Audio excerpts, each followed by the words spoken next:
আমার জুলাই যোদ্ধা, আমার প্রিয় সহযোদ্ধা ভাইরা এখনো সংযুক্ত আরব আমিরাতের আবুধাবি আল সদর জেলে বন্দী আছেন, যাদেরকে এখন পর্যন্ত সরকার মুক্তি করে নিয়ে আসতে ব্যর্থ হয়েছে। আমি বলবো এক ধরনের ব্যর্থ হয়েছে। আমরা সবাই সবগুলো উপদেষ্টাদের কাছে আপনার পররাষ্ট্র মন্ত্রণালয় বলেন, প্রবাসী কল্যাণ মন্ত্রণালয় বলেন, বিশেষ করে আমাদের দায়িত্বটা হচ্ছে যে আমাদের উপদেষ্টা, মাননীয় উপদেষ্টা আপনার আমাদের আসিফ নজরুল স্যার, ওনার কাছে আমাদের প্রত্যেকটা ভাই বেরাত ব্যর্থ হয়েছে। আমরা যেই ব্যর্থ হয়েছি, মানে আমরা এখন পর্যন্ত কোনো ধরনের সহানুভূতি যেটা যতটুকু পাওয়ার কথা এতটুকু পাইনি। দ্বিতীয় কথা হচ্ছে আমরা যতটুকু সম্মান পাওয়ার কথা সেরকম সম্মানও কিন্তু আমরা পাইনি। দ্বিতীয় কথা হচ্ছে যে আমরা অনেকজন ব্যবসায়ী আছি, অনেক ক্ষতিগ্রস্ত, কোটি কোটি টাকা আমাদের এই ব্যবসা বাণিজ্য রেখে আসতে হয়েছে, টাকা পয়সা, গাড়ি, আপনার ব্যবসা বাণিজ্য সবকিছু আমাদেরকে এখন পর্যন্ত এই সরকার, মানে আমাদেরই সরকার, এই জুলাই আন্দোলনের পরে আমরা আমাদের যে বিপ্লব সরকার গঠিত হয়েছে, এই বিপ্লব সরকার তো আমাদেরই সরকার। তা আমাদের সরকার তো আমাদের জন্য কাজ করবে, আমাদের জন্য কথা বলবে, কিন্তু এখন পর্যন্ত আমাদের সরকার আমাদের জন্য কোনো কিছু তেমন একটা করে নাই। আমাদের একটা যে ক্ষতিপূরণের বিষয়, এখানে যারা আহত হয়েছে, নিহত হয়েছে, তারা যে এরকম ক্ষতিগ্রস্ত হয়েছে, আমরা সেম ক্ষতিগ্রস্ত। আমরা কাজ করেছি কাদের জন্য? এই যে ফেসিড হাসিনের বিরুদ্ধে কাজ করতে গিয়ে তো আমাদেরকে আজকে ওই দেশে কি হয়েছে, সাজা ভোগ করতে হয়েছে, আমাদের বিচে হারাতে হয়েছে, আমাদের ব্যবসা বাণিজ্য হারাতে হয়েছে। যেমন আমি আমার পরিবার নিয়ে ওই দেশে থাকতাম, যেমন আজকে আমাদের আব্দুল হামিদের ভাইয়ের ওয়াইফ, উনি এখানে আছেন, ওনার হাজবেন্ড ওই দেশের জিয়ালে আপনার মৃত্যুবরণ করেছেন। কেন ওই জিয়ালে বন্দী মৃত্যুবরণ করেছে? উনি, আমি যতটুকু আমার বিশ্বাস, ওনার পরিবারকে নিয়ে উনি টেনশন করতে করতে করতে হয়তো দেখা যাচ্ছে দেশটুকু করতে কি করছে সেটা আল্লাহ ভালো জানে। আমরা এখন পর্যন্ত এরকম কোনো তথ্য পাই নাই কিভাবে ওনার মৃত্যুটা হয়েছে। তারপর আমাদের এখানে আরেকজন আছে, আমাদের তানিয়া, ওনার হাজবেন্ডও মুন্না নাম, উনিও এখন জিয়ালে বন্দী আছে।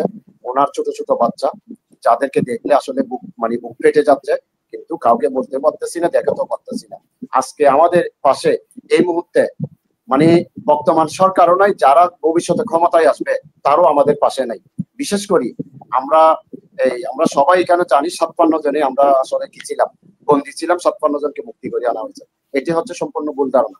আমরা ৫৭ দুই দফায় কিন্তু কোর্টে তোলা হয়, ৫৭ দুই দফায়কে আপনার সাজা দেওয়া হয়।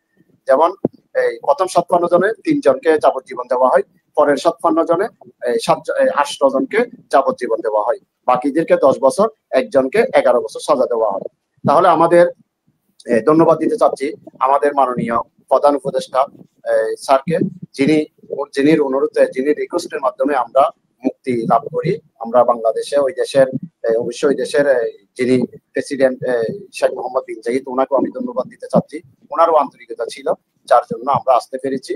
আমরা আজকে আমাদের পরিবার পরিজনের কাছে সফলভাবে আসতে পেরেছি। আমরা দেশে আবার পুনরায় কি করতে পারতেছি।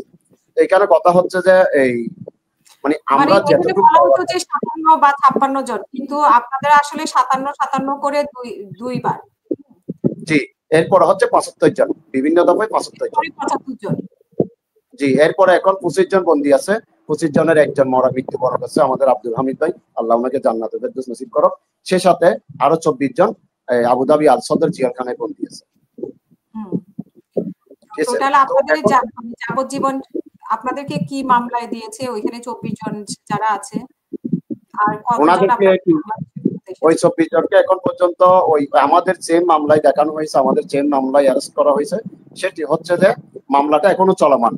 এখন যে আরো পরবর্তী আরো কাউকে যে অ্যারেস্ট করবে না সেটার কোনো নিশ্চয়তা না। মামলাটা যেহেতু চলমান আছে, যারা যারা আন্দোলনে অংশগ্রহণ করেছে, যারা যারা আর্থিকভাবে সহযোগিতা করেছে, যারা যারা নিজস্ব ফেসবুক আইডিতে লেখালেখি করেছে, ওদেরকে যে কোনো মুহূর্তে দেশে আসার সময় বা দেশের থেকে যাওয়ার সময় অথবা বিশেষ একামা শেষ হয়ে গেলে বিসে একামা লাগানোর সময় ওনাদেরকে অ্যারেস্ট করতে পারে।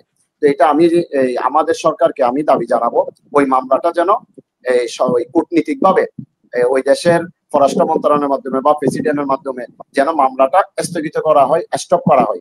যদি ওই মামলাটা স্টপ না করে, তাহলে আমার বাকি ভাই যারা আছে, ব্যবসায়ী বলেন, এমনি বলেন, শ্রমিক বলেন, ওরা কিন্তু যে কোনো মুহূর্তে, যে কোনো সময়, যে কোনো জন অ্যারেস্ট হতে পারে।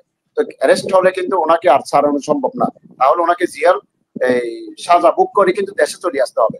আমাদের সরকার যদি উদ্যোগ নিয়ে কূটনীতিক ভাবে যদি ওই মামলাটা যদি শেষ করে, মানে এই রিকোয়েস্ট করি, যদি অনুরোধ করি, যদি মামলাটা স্টপ করে দেয়, তাহলে আমার কোনো ভাই আমাদের মতো খালি হাতে বাংলাদেশে আসতে হবে না, জিএলও সাজা ভোগ করতে হবে। কতজনের নামে মোট মামলা হয়েছিল, মানে কতজন? কতজন না, এখানে হচ্ছে যে আপনার বিভিন্ন, ওদের তো আপনি জানেন এটা উন্নত রাষ্ট্র বলতে যে আমরা যে দুই একটা উন্নত রাষ্ট্র আছে তার মাঝে সংযুক্ত আরব আমিরাতের আবুধাবি সবচেয়ে আমি মনে করি উন্নত দেশ পুরো এমারাতটাই। তো এখানে সিসিটিভিতে এই সিসিটিভির ফুটেজ দেখে যারা এই ওইখানে আন্দোলন করেছিল তাদেরকে গ্রেফতার করা হবে। যারা নিজের ফেসবুক আইডিতে আমাদের আন্দোলনের যে ভিডিও ফুটেজ গুলো শেয়ার দিয়েছিল ওদেরকে গ্রেফতার করা হবে। যারা আর্থিকভাবে সহযোগিতা করেছিল, বিশেষ করে ওই আমাদের ফেসিড দূষর এই যিনি এই আপনার তথ্য উপদেষ্টা ছিলেন আরফেত রহমান, উনি আমাদেরকে জঙ্গি আখ্যাই দিয়েছেন। আপনারা সবাই অবগত আছেন, জানেন আমাদেরকে জঙ্গি ট্যাগ দিয়েছেন, যার জন্য ওই দেশের আপনি জানেন আইন শৃঙ্খলা অনেক শান্তি অনেক সুস্থ, যার জন্য যেহেতু জঙ্গি ট্যাগ লাগানো হয়েছে আমাদেরকে এখান থেকে লিস্ট দেওয়া হয়েছে। কোথায় দেওয়া হয়েছিল? এম্বাসিতে।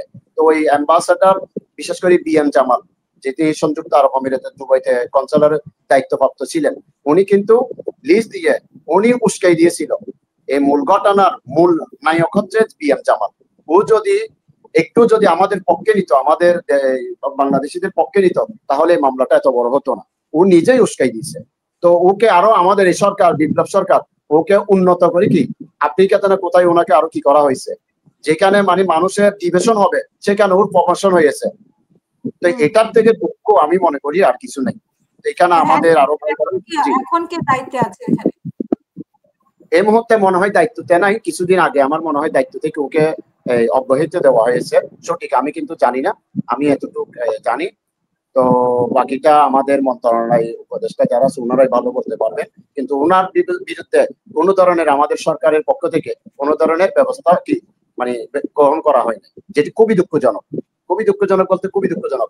আর আমরা যে এক কাপড়ে জেল থেকে আসছি, আমরা তো এক কাপড়ে জেল থেকে আসছি, আমাদের ব্যবসা বাণিজ্য সবকিছু রেখে আমাদেরকে সরকার রাষ্ট্র একটা যদি ক্ষতিপূরণ দিয়ে দেয়, সব জায়গাতে দিচ্ছে, আমাদেরকেও যদি এভাবে একটা ক্ষতিপূরণ বা একটা সম্মান দেওয়া হয়, তাহলে আমি মনে করি এটি রাষ্ট্র এমন কিছু ক্ষতি হয়ে যাবে না যেটা দিলে আমরা তো আসলে কি দেশের জন্য করেছি। এই ফেসিটের বিরুদ্ধে কাজ করতে গিয়ে তো আমাদের সাজা হয়েছে, আমরা খালি হাতে দেশে আসতে হয়েছে, বাংলাদেশে ফেরত আসতে হয়েছে। আমার যাবজ্জীবন সাজা হয়েছিল। আমার যাবজ্জীবন সাজা হওয়ার মূল কারণ কি, আমি আর্থিকভাবে সহযোগিতা করেছিলাম আন্দোলনে। দ্বিতীয় হচ্ছে আমি বিভিন্ন মিডিয়াতে টক শোতে কাজ করেছিলাম, লিমিটেড শটডাউনের পক্ষে কাজ করেছিলাম, যার জন্য আমাকে যাবজ্জীবন দেওয়া হয়েছিল।